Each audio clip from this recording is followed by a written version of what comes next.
Assalamualaikum warahmatullahi wabarakatuh. Perkenalkan, nama saya Rini Kumalasari. Saya dari Hukum Ekonomi Syariah kelas 7G. Jadi di sini saya akan sedikit mereview buku, yaitu buku Dasar-Dasar Hukum Perdata Internasional. Buku ini adalah buku karya dari Bayu Seto Harjowahono yang diterbitkan oleh PT Citra Aditya Bakti. Di sampul ini tertulis bahwa saya akan mereview buku ini, yaitu buku dari edisi kelima.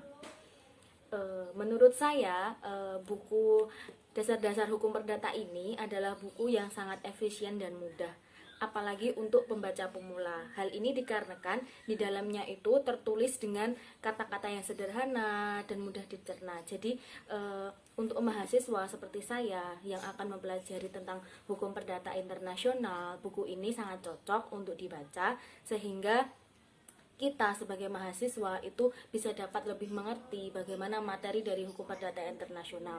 Karena menurut saya di buku ini itu udah komplit, udah kompleks. Jadi di dalamnya kita bisa dapat mengetahui dan mengerti bagaimana hukum perdata internasional itu. Jadi pada bab 3, yaitu pada buku Dasar-Dasar Hukum Perdata Internasional ini terdapat penambahan, atau pada edisi kelima ini terdapat hal spesial, yaitu pada bab ketiga, yaitu dengan ditambahkannya materi sejarah perkembangan hukum perdata internasional.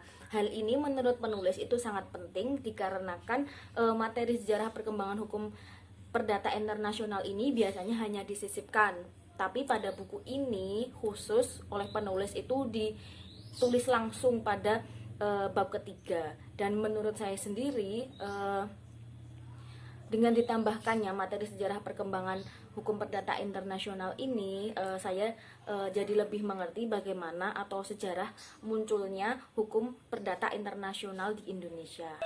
Jadi pada buku Dasar-Dasar Hukum Perdata Internasional ini, di dalamnya itu terdapat 11 bab yang sudah tertulis dalam daftar isinya seperti ini. Jadi bab pertama di sini akan membahas tentang bagaimana pengertian dan juga definisi dari pokok hukum perdata internasional itu sendiri. Pada bab pertama ini akan dibahas definisi menurut para ahli dan juga beberapa manfaat hukum perdata internasional dalam penyelesaian persoalan hukum. Selanjutnya di sini juga ada pola berpikir yuridik hukum perdata internasional, dan juga yang bagusnya pada bab pertama ini akan membahas pula tentang masalah-masalah pokok hukum perdata internasional. Seperti itu. Selanjutnya adalah bab kedua. Pada bab kedua ini akan membahas tentang sejarah umum perkembangan dari hukum perdata internasional tradisional. Di dalamnya itu terdapat bagaimana model-model pendekatan dalam hukum perdata internasional itu sendiri. Dan juga di dalam bab kedua ini akan membahas tentang bagaimana sejarah umum perkembangan hukum perdata internasional pada masa Kekaisaran Romawi, yaitu pada masa abad kedua sebelum Masehi, hingga teori HPI universal, yaitu pada abad ke-19 sendiri. Selanjutnya adalah bab 3. Pada bab 3 ini akan membahas tentang hukum perselisihan dan juga sejarah perkembangan hukum perdata internasional di Indonesia. Jadi sudah jelas apabila di bab 3 ini nanti akan membahas bagaimana ruang lingkup dari hukum perselisihan itu sendiri dan juga bagaimana metode pendekatan dari hukum perselisihan.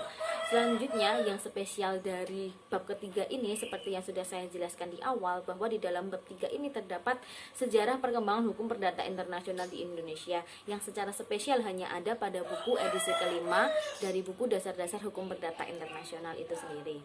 Selanjutnya di dalam ini ada asas-asas umum dari hukum perdata di Indonesia.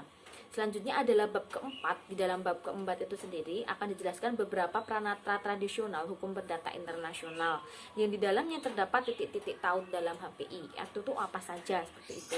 Lalu ada bagaimana kualifikasi masalah hukum dan teori-teori dari kualifikasi HPI. Yang di dalamnya sudah jelas akan terdapat teori kualifikasi lex fori, teori kualifikasi lex causae, lalu ada teori kualifikasi bertahap, analitis atau otonom, dan juga ada teori kualifikasi tentang berdasarkan tujuan HPI, seperti itu. Di dalam bab ini juga akan dibahas tentang kualifikasi masalah substansial dan juga prosedural. Selanjutnya pada bab kelima akan membahas tentang doktrin tentang penunjukan kembali atau renvoi. Jadi sudah jelas bahwa di dalam bab kelima ini akan mengupas bagaimana renvoi itu. Sebenarnya ada contoh-contoh kasus single renvoi, ada juga bagaimana pengertian renvoi itu sendiri, dan juga ada penggunaan renvoi dalam hukum perdata internasional seperti itu. Lalu ada bab ke-6. Di dalam bab ke-6 ini akan membahas tentang ketertiban umum dan juga kaidah-kaidah hukum memaksa dan hak-hak yang diperoleh. Jadi di dalamnya ini ada konsep ketertiban umum dalam HPI, konsep kaidah hukum yang memaksa, dan juga konsep hak-hak yang akan diperoleh dalam hukum perdata internasional. Selanjutnya ada bab ke-7. Di dalam bab ke-7 ini akan membahas tentang persoalan pendahuluan dan juga TPH. Dan di dalamnya itu terdapat bagaimana cara penyelesaiannya persoalan tersebut, dan juga contoh-contoh kasus persoalan yang ada di hukum perdata internasional seperti persoalan Remey Estates dan seperti itu, dan juga perkara Lawrence versus Lawrence pada tahun 1958. Dan juga secara jelas di sini akan membahas tentang DPK seperti itu. Sebenarnya ada bab ke-8. Bab ke-8 ini akan membahas tentang prinsip-prinsip umum hukum acara perdata internasional, yang di dalamnya terdapat beberapa prinsip HPI tentang dasar penetapan yurisdiksi forum dalam litigasi perkara transnasional, dan juga ada bagaimana persoalan khusus yang tentang yurisdiksi ekstrateritorial, dan juga ada elemen-elemen yurisdiksi forum dalam HPI seperti bagaimana prinsip konstitusi, dan juga beberapa contoh kasus, dan juga bagaimana batas-batas kemungkinan pelaksanaan yurisdiksi tersebut. Selanjutnya di dalam bab ke-8 ini juga akan membahas tentang tren-tren perkembangan hukum acara perdata internasional seperti itu. Bab selanjutnya adalah bab ke-9. Pada bab ke-9 ini akan membahas tentang teori-teori HPI modern.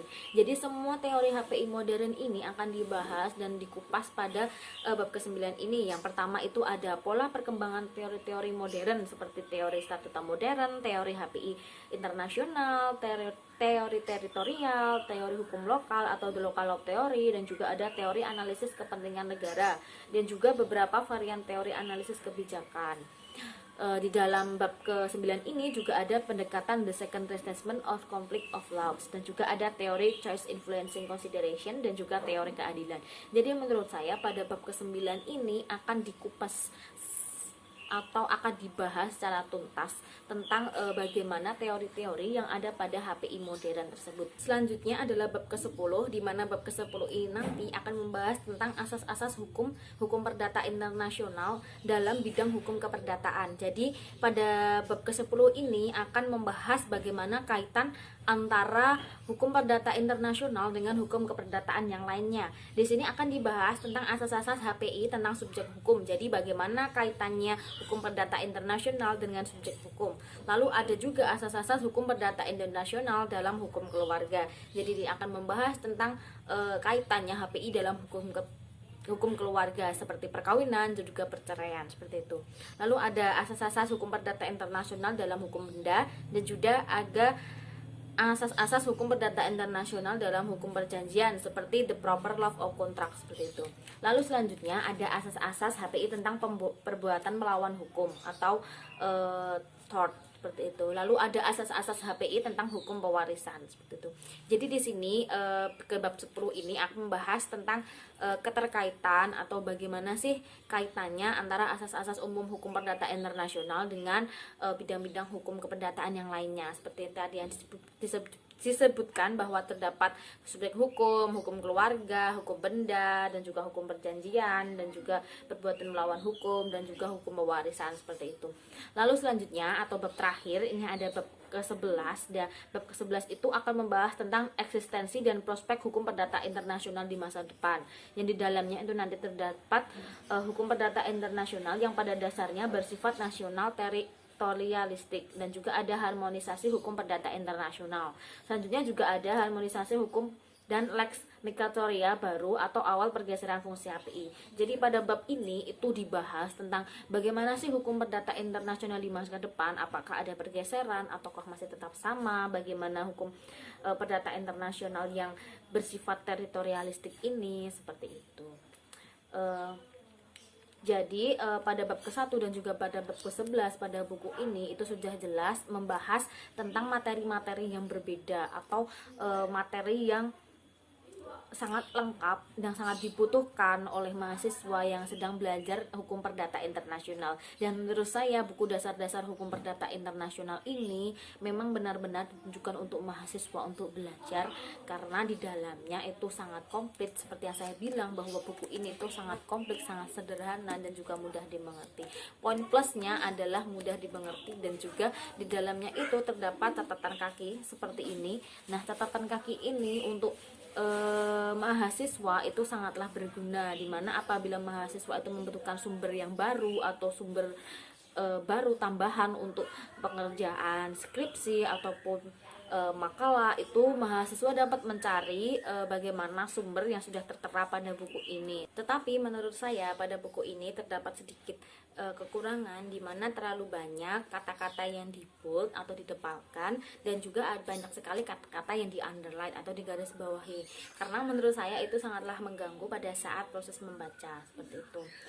Selanjutnya, tetapi secara keseluruhan buku ini itu sangatlah bagus untuk mahasiswa atau kepada pembaca pemula yang ini mengerti bagaimana hukum perdata internasional tersebut, karena buku ini sangatlah komplit dan juga sederhana sehingga mudah untuk dicerna dan juga sangat mudah sekali untuk dimengerti apa itu hukum perdata internasional seperti itu. Sekian review dari saya, apabila ada kurangnya saya mohon maaf. Wassalamualaikum warahmatullahi wabarakatuh.